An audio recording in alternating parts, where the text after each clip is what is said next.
Welcome! I'm so glad you decided to choose my presentation to watch today. We're going to be talking about performance anxiety.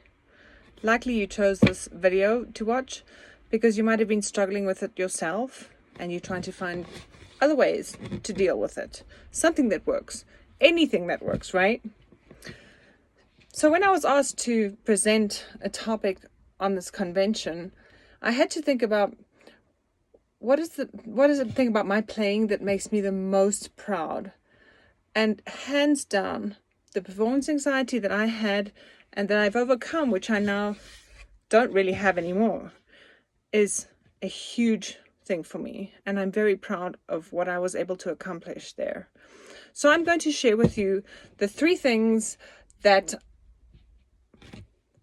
made me not nervous anymore. However, these 3 things is what worked for me. And understand that any solution, anything that's got to do with your body, might work for you and it might not work for you. These are just going to be suggestions, something for you to try. I'm also going to tell you, one of the things that did help me is one of the most unconventional ways to deal with performance anxiety. And I don't actually know of anybody else that is talking about this right now, but they should be. And maybe they will in the next 5 years, who knows, 10 years, 20 years. But it was part of my journey and I'd like to share it with you. So firstly, a little bit about myself. I grew up in South Africa. As you can tell maybe from my accent, I've lived in the US for the last 20 years. And so there's occasionally a word that sounds much more American than I would like. But I grew up in South Africa and I'm proud of it. I did my BMAS in South Africa. I did my BMAS honors there with piano as my first instrument. On viola as my second instrument, I moved up the ranks of the youth orchestras, as we all do. And eventually I ended up playing in the Packed Orchestra and the National Symphony Orchestra. In 1998, I moved to the US. I was given a scholarship to study a master's degree with Susan Dubois, which I was able to do at the University of North Texas. I started playing in regional orchestras, and ultimately I ended up playing as a substitute in the Fort Worth Symphony Orchestra and the Dallas Symphony Orchestra. However, I have been playing full-time with the Dallas Opera Orchestra for the last 18 years, first as a tutti player, and then they promoted me to principal. So before we get into talking about what actually worked for me, I want to give you a small glimpse into why this was such a dramatic thing for me to deal with. So my introduction to my nerves pretty much was when I was about 7 or 8 years old, playing a UNISA grade 1 piano exam. And I went in and the examiner said, "Okay, can you play F major with your left hand?" Which of course at home I could do no problem. And I sat at the piano and I looked and I thought to myself, I wonder where F is. Oh dear, I don't know where F is. And I think I played a scale. I'm not sure I played F, but I might have played some scale. But it was a very anxiety-inducing situation, and it was almost traumatizing in a way. So as the years went by, I just continued to deal with this, or not deal with it, just kind of let it go, and pretend it wasn't happening. But when I was in matric, my class had a parent concert, where all the parents come and all the students show what they can do. And we decided as a joke amongst us that we're going to perform a trio version of John Cage's 4 minutes and 33 seconds. And I got to play the piano for this. Needless to say, the whole performance was 4 minutes and 33 seconds of me sitting and watching my fingers shake like a leaf above the keys. I could barely even think about what the music was supposed to be. I just was watching my hands shake. I mean, really, how can somebody be nervous when there's no music? You're not playing anything. You just have to sit there. And even so, I was incredibly nervous. So later on in my last year in high school, I was introduced to the end roll. And I was elated, to say the least. I was like, this solves my problems 100%. And granted, it did solve some of the problem. But as I said, there were 3 things that I needed to do, and this was only one of them. My bow would stay on the string when I played violin or viola, but my mind was not there. I was not compos mentis enough to actually make music. So I knew that this wasn't working. And at the time, I just kept thinking to myself, more is better, more is better. So I took another pill, and then I took another pill, and then I was taking 2, and then I was taking 3. At the end, close to the end, I was taking 4 beta blockers as well as a Xanax, because I thought I had to medicate my way through this, and it would all be better. Needless to say, that totally didn't work. And in 2012, I had an enormous health crisis, and I started using what's called functional medicine. And this is where things really started changing for me. I'll get more into that later. So here's the 3 things that worked for me. Number 1, deep breathing. It's more like a controlled breathing, but it's deep. Number 2, I take a beta blocker. Yes, I take a beta blocker, and we're going to talk about how it's necessary for some people and not necessary for others. And there should be no stigma attached to it and no judgment at all. Number 3, we're going to talk about balancing your gut bacteria, which you're probably thinking, why on earth are we talking about gut bacteria in a performance anxiety talk? And we'll get into that later. So, about deep breathing, number 1. There are many kinds of deep breathing. You can look on Google and find almost any kind of video that will help you to do any kind of deep breathing exercise. The kind that works for me is more like a controlled breathing. It works like this. You breathe in normally, and then you breathe out as slowly as you can. So I'm not going to say count, because counting works for some people, but it doesn't work for me.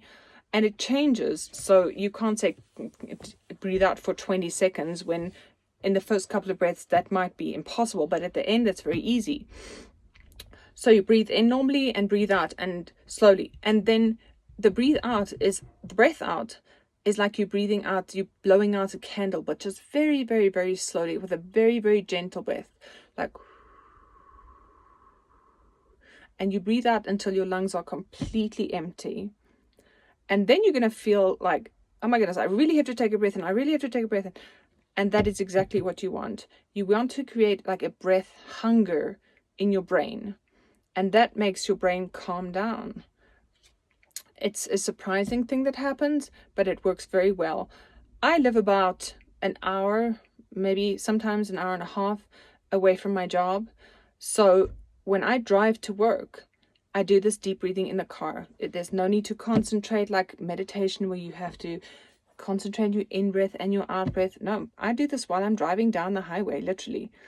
And by the time I get to my job, my mind is so nice and focused, and my brain is so nice and calm.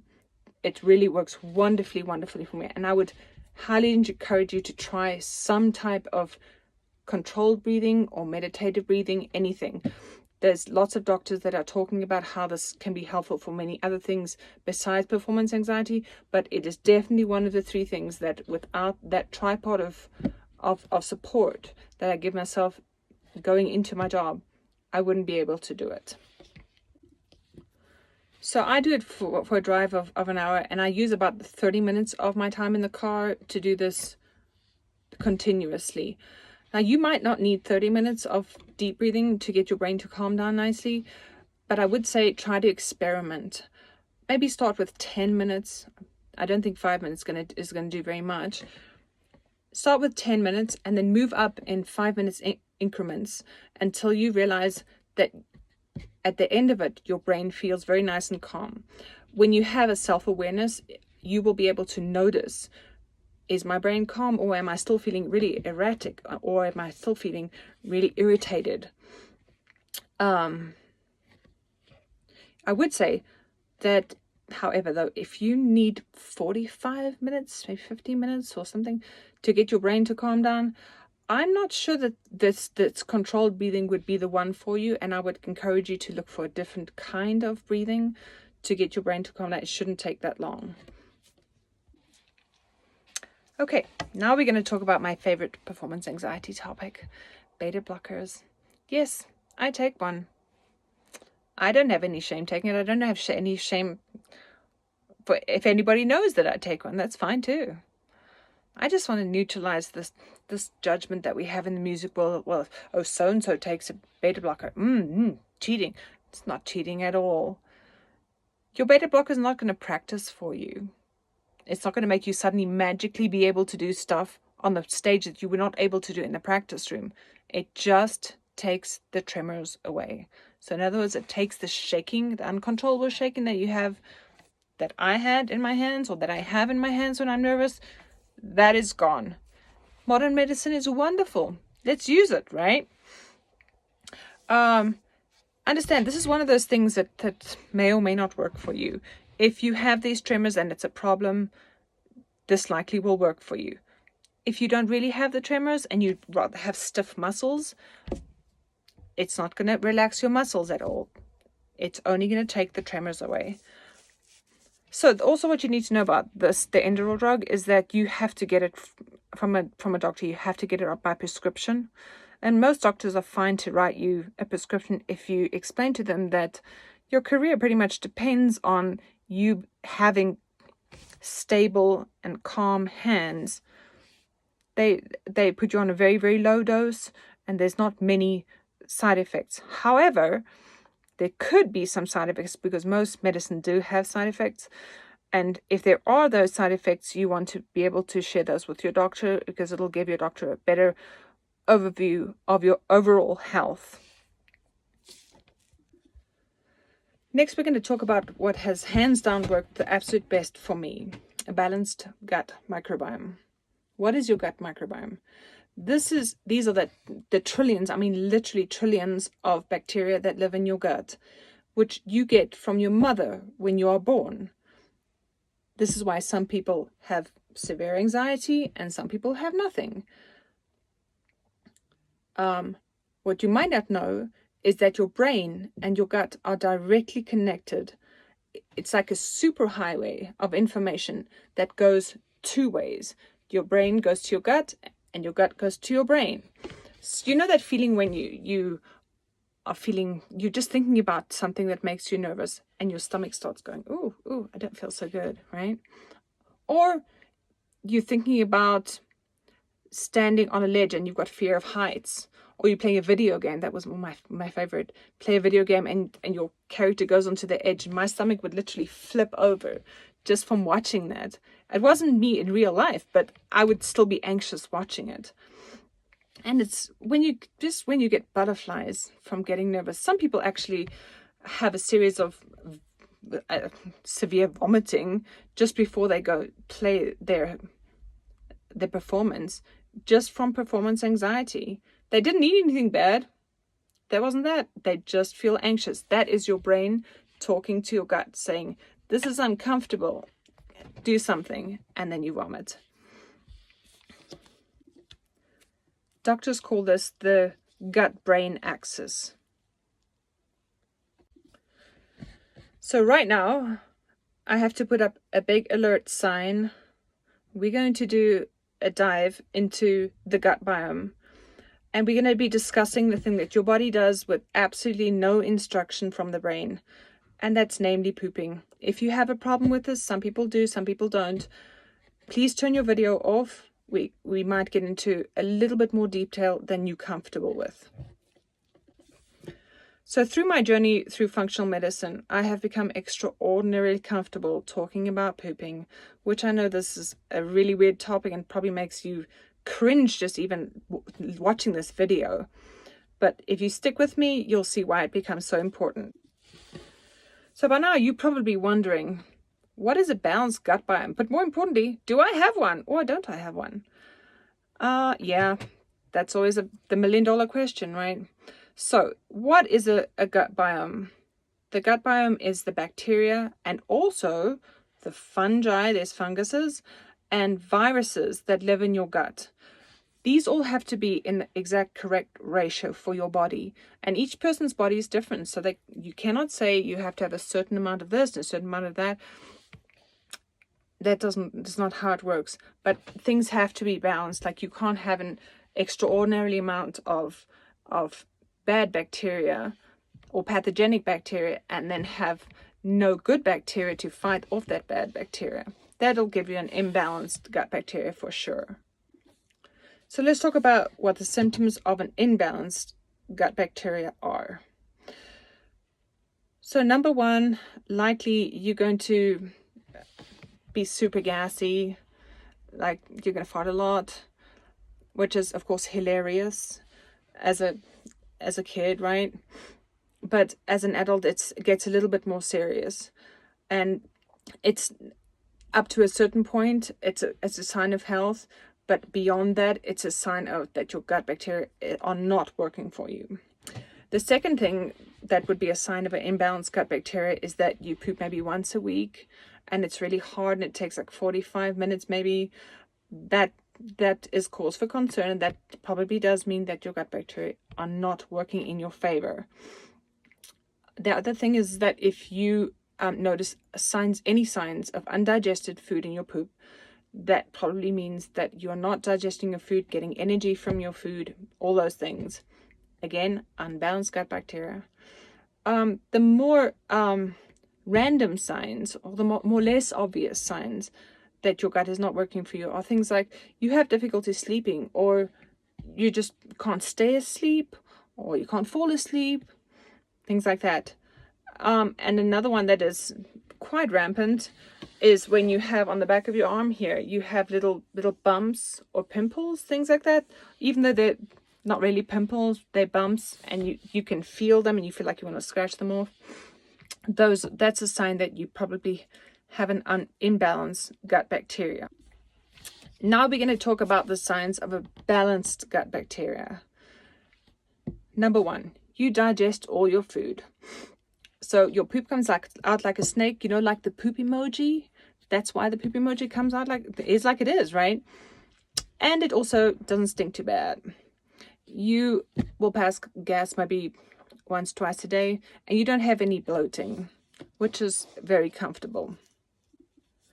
In fact, you will know that your digestion is working when you don't have to think about it and don't notice it at all, when it happens without you thinking about it. So the next obvious question is how to get from an unbalanced gut bacteria to a balanced gut bacteria. Number one, you're going to avoid processed food. That's anything that's been gone through 2 or 3 more steps before it comes to your plate. Also, it's very helpful to look on the ingredients list, and anything, the rule of thumb is anything more than that has more than 5 ingredients, that's the stuff that you put back because it's been processed too much. Also, you need to avoid sugar. Unfortunately, the sugar feeds the bad gut bacteria, and that can mean that the bad gut bacteria take over your gut, and then you can't digest food. The good bacteria is the ones that you want to actually stay in your gut. They help you digest the food. They help you manage your sugar levels, all those things. But sugar is going to be a big no-no. And then if you want to drink a little bit, that's going to be fine. Anything moderation is good. But try and avoid binging on alcohol, because as we all know, that's not good for your body, but it's even worse for your gut bacteria. Surprisingly enough, 1 glass of wine a night is actually very good for your gut bacteria. But I think when it goes beyond 1 glass of wine, then you're going to start running into problems. So next up, you're going to eat as many vegetables as you can. The trick here with eating vegetables is to eat the widest variety of vegetables that you can find. So don't eat broccoli every single day for 3 months and think you're going to create a great gut microbiome. And that's not how it works. The more varied your gut bacteria is, the healthier it is. So the way to get these gut bacteria into your gut, obviously each vegetable has its own, it makes its own specific gut bacteria, but there's things like fermented foods that also create these gut bacteria for you. The fermented foods that you're looking for are not things like pickles that have been sat in vinegar for 3 days. Vinegar is not the fermentation system that you want. You want something called lacto-fermentation, which means that you find stuff that has been fermented with salt. It will not say lacto-fermented on the bottle, but if you turn the bottle over, it'll say ingredients, cucumbers and salt. Great, that's the one to do. If it says cucumbers and vinegar, probably not. So there's those things, and pickles are for the most part pretty easy to find. The ones that are probably less easy for you to find would be things like kimchi, which is a Korean fermentation, where they cut up cabbage and they put salt with it and they add some red paste sauce. Very delicious. It's spicy, but it's very good. Also, you can drink kombucha, which is made with it's a fermentation that's made with a SCOBY. In other words, it's a bacteria and fungi thing that they put on the top, and it ferments the tea. It's basically fermented tea. And there's something called kefir. We call it kefir in America, but I think the Germans call it kefir, which is also a good thing to drink. It's like fermented milk. And that sounds kind of gross, fermented milk, but it's very good. It does have a bit of a sour taste to it, but it's not horrible at all. And then, of course, there's the usual favorite, sauerkraut from Germany. Understand that if you get a sauerkraut that has been heated up, that's not going to help, because the heat kills all the good gut bacteria, all the bacteria in that sauerkraut. So you don't actually get any benefit at all from it. It's very sad. So when you start this lifestyle and this way of eating, you probably think, okay, how long is it going to take before I notice that my performance anxiety is a bit better? So you're going to have to be very self-aware when you're doing this, or you won't notice anything. It's a helpful trick to give yourself numbers to say, okay, I was this nervous, this is a 10, and tomorrow I was that nervous and that was a 12, but the day after that I was that nervous and that was maybe an 8, and then you'll see the number go down, down, down. That's how it worked for me. You can start seeing results in as early as 2 weeks.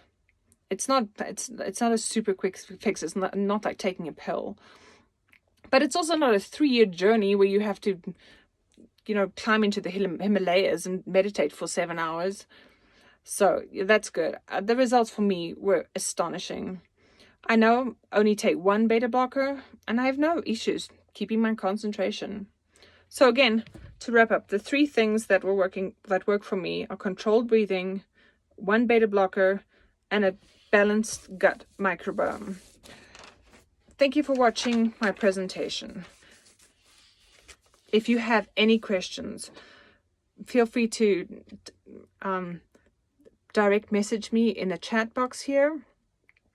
If you feel that other people can benefit from your question, you can make it a public question too.